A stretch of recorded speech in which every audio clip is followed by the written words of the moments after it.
Parler de design, c'est bien souvent évoquer l'esthétique d'un objet, d'une voiture ou encore d'un bateau.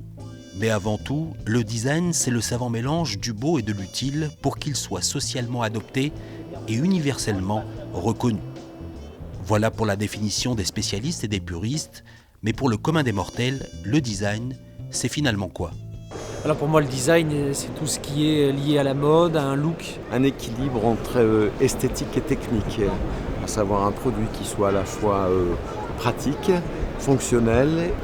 C'est vraiment prendre du plaisir à voir ce qui est beau, ce qui est bien fait, ce qui est bien dessiné, ce qui est bien créé.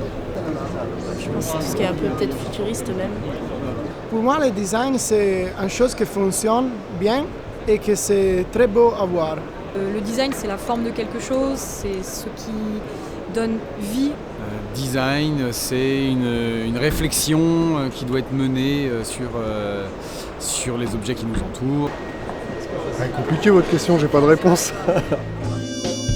Alors, pour obtenir quelques éléments de réponse, Eurolarge Innovation a convié designers, architectes navals et dirigeants de l'industrie nautique à débattre sur une thématique qui fait aujourd'hui partie intégrante de l'univers du nautisme.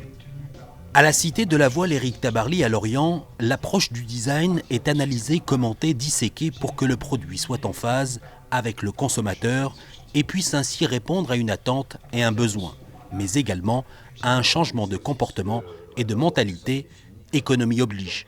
Je crois qu'aujourd'hui, on est prêt à faire ce mariage, cette alliance, je dirais, entre l'architecture navale et le design, car tout simplement la demande est beaucoup plus active. Je pense que la concurrence est de plus en plus vive et il faut vraiment mettre tout de son côté pour pouvoir réussir. Le design est vraiment intégré dans le processus de développement et c'est un garant de succès. Je n'imagine pas un produit fini, complexe, qui ne passe pas au travers d'une équipe dont une des personnes est un designer. Je me considère comme étant un architecte. Je suis un architecte, designer, et je travaille avec Patrick Lequément. Lui, il est designer avec une grande sensibilité sur l'architecture. C'est-à-dire qu'en fait, et c'est ce qui fait d'ailleurs, je crois, la qualité et le bonheur de notre relation, c'est qu'on a un territoire commun immense. Donc l'architecte, il est plus responsable de la cohésion de l'ensemble, et puis le designer, et puis de toute la partie plutôt technique. Le designer, il a sa spécificité qui est plus liée au style et aux 5% de magie dans une démarche de design. Donc ce qui compte avant tout pour moi, c'est la relation humaine. Et d'arriver à ce que le client soit suffisamment proche et se livre suffisamment pour qu'on arrive justement à redéfinir les choses ensemble. Designer reconnu, Stéphanie Marin travaille depuis quelques années sur un design sans compromis entre confort, qualité de conception et rêve. À Nice, dans son cabinet, elle a imaginé puis dessiné l'intérieur de ce bateau, le JP54. Un monocoque né des expériences maritimes de Jean-Pierre Dick, marin de l'année 2011, et des réflexions de cette créatrice qui a débuté sa carrière par la mode.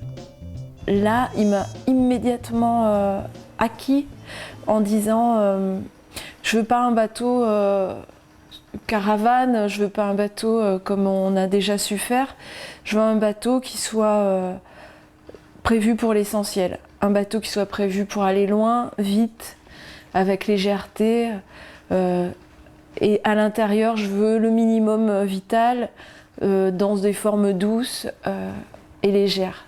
Donc il me parlait de la vie à bord et moi en fonction je voulais la rendre confortable.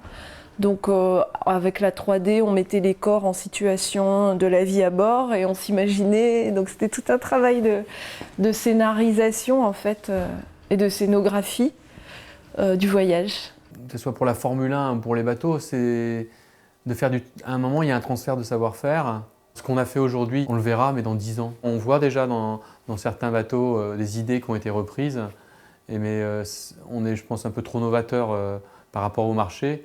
Et le marché, lui, nous, on va aller vers le marché et le marché va aller vers nous. Donc je pense qu'à un moment, ça va se rencontrer. Mais pas tout de suite, parce que c'est trop novateur. Si le designer a le droit de laisser libre cours à son imagination, il n'en demeure pas moins qu'il doit respecter certains principes définis par les architectes, les fournisseurs et les clients. Non sans oublier l'éco-conception. En effet, l'aspect environnemental est une donnée importante qu'il faut prendre aujourd'hui en considération, tout comme d'ailleurs la sécurité. C'est le consommateur et l'environnement qui ont des demandes auxquelles nous aussi on doit répondre, comme autant que la sécurité, des législations qui viennent un peu partout. Donc c'est une manière de répondre à ce nouveau challenge avec un projet comme le bateau à impact positif. Il y a un vrai mouvement et il y a une vraie responsabilité à aller dans cette direction, mais je pense que ça aura un meilleur suivi, une meilleure réponse s'il y a plusieurs partenaires qui se mettent ensemble en fait. Pour beaucoup, le design reste donc l'âme d'un produit. 95% de bon sens et 5% de magie, voilà la définition qu'en fait Patrick Lequaimant. Simple, efficace, intelligent, comme un bon trait de crayon.